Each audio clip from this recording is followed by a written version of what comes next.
Bonjour les juristes, nous allons aujourd'hui traiter d'un des outils permettant de tendre vers l'égalité entre les femmes et les hommes, le plan pour l'égalité professionnelle.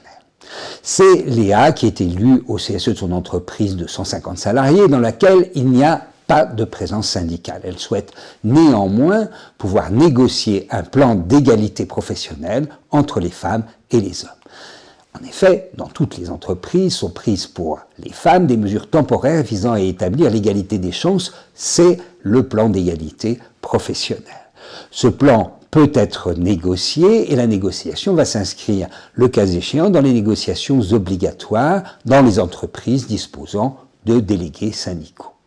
La négociation collective obligatoire porte d'une part sur la rémunération, d'autre part sur l'égalité professionnelle. Et en l'absence d'accord conclu, un plan d'action annuel est fixé unilatéralement par l'employeur. Il détermine des objectifs de progression annuels dans plusieurs domaines, dont la rémunération effective. Il définit des actions et évalue leurs coûts. Dans les entreprises de 50 salariés et plus, l'absence de plan peut conduire l'administration du travail à appliquer une importante pénalité qui est plafonnée à un maximum, 1%, des rémunérations soumises à cotisation. L'administration peut être saisie de toute demande d'appréciation de conformité du plan aux dispositions légales.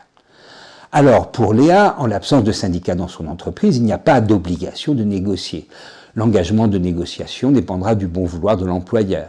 Il peut préférer adopter un plan par lui-même et le soumettre au CSE. Léa pourra alors formuler son regret de n'avoir pu le négocier. À bientôt avec Décoder le Code du travail.